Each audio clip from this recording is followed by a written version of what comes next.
Here is some video for watercolor step 1.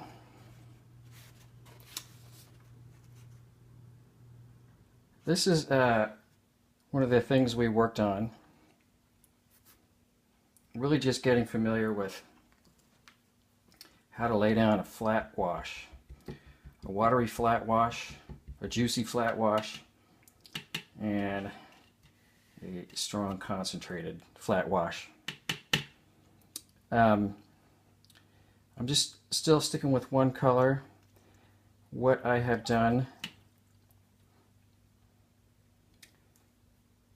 is, or what I'm going to do, maybe I should say, is I talked about adding this row to come up with this row. So here I've added a watery flat wash on top of a watery flat wash. I think, I'm not quite sure if I did that here too, but I am going to add a little bit more of a juicier wash.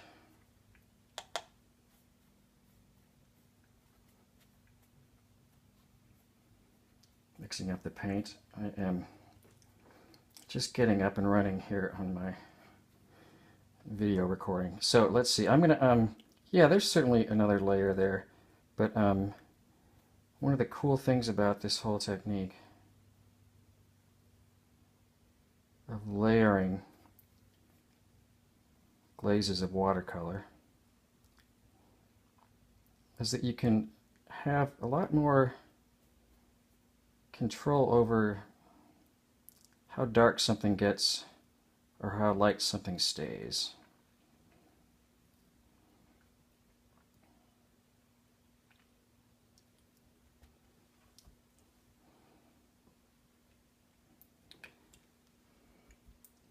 So what I hope you're realizing is that the building up gradually is very helpful. I'm going to try to get a pretty strong concentration here of my quinacridone rose.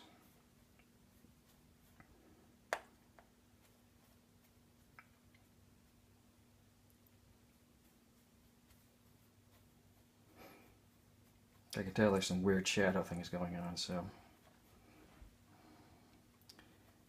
stay with me. Let's see.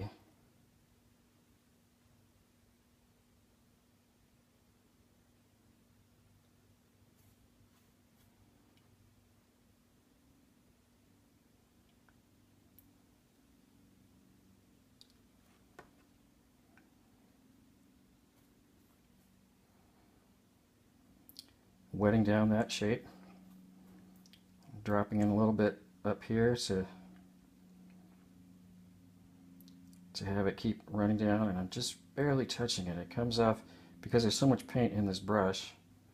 It wants to get out of the brush and onto the paper, so it's pretty easy just to touch it and it comes out.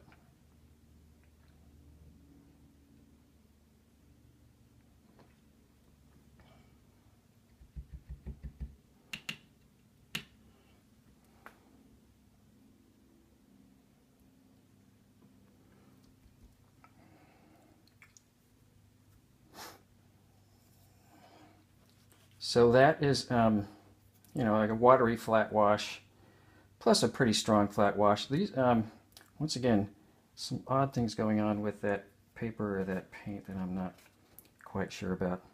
Either way, I'm going to set that aside.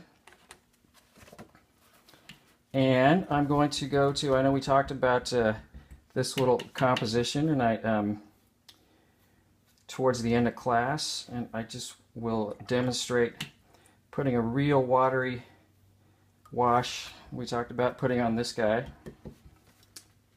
this one on the right, and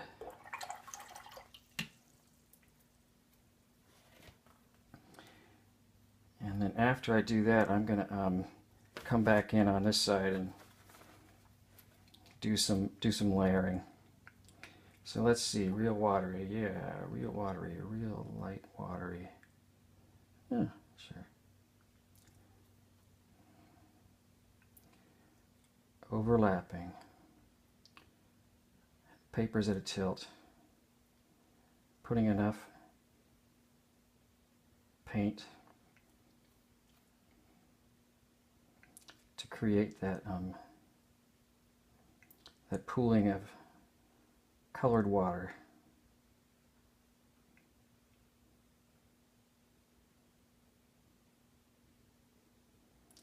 Dabbing in a little extra to make sure it stays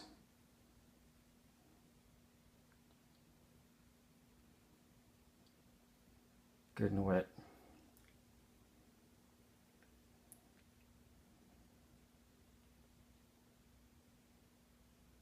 As long as I don't let it dry too much, I can sort of keep introducing,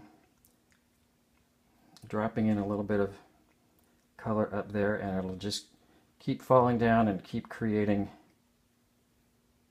a consistent color as long as the water is helping it flow.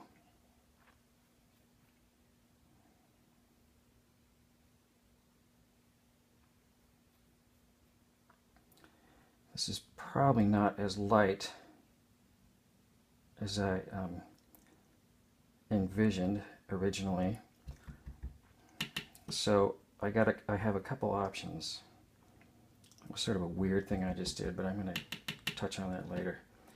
Mostly, what I'm going to do is add water up here, and we sort of think of water and watercolor as basically the white of the paper. So if I'm adding more water, the paint is going to become less concentrated and lighter.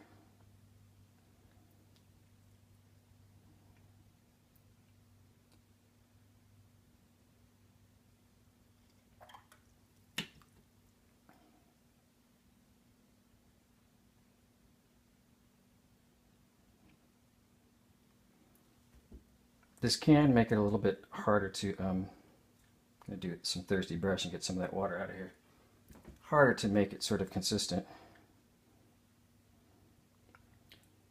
when you sort of do a shape and then come back at the top like that. But I don't know, kind of cool.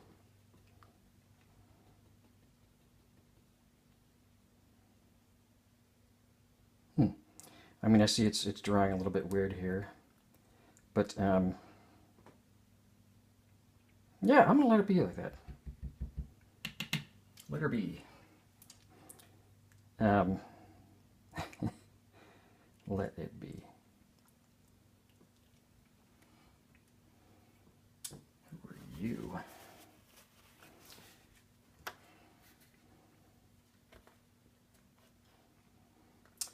So let's see, on this next one, I think what I will do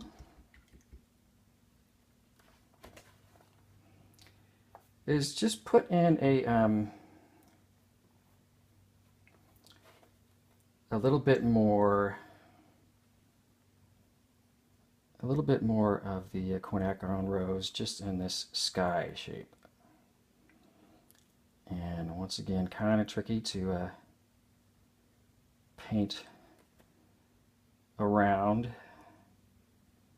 the circle. So that's when it will help us to kind of keep this shape wet and flowing along. And it's only going to go where the water is. I will say that this is this little point right here where the paint will be pooling is a real common one to sort of forget about, and it can pool up to the point where it will finally drip. Let's see, I'm going to try to clean this up a little bit.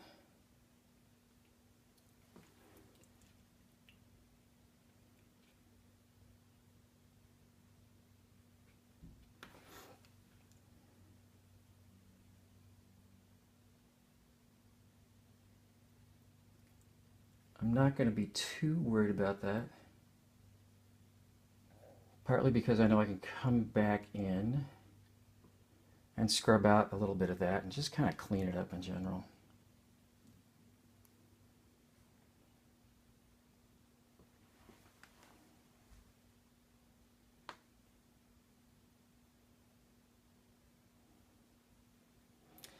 There's several ways of doing this, and I encourage you to play with all sorts of different variations. I'm going to be doing,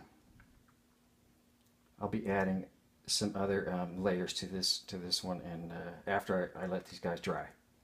Okay, that's all for this first one.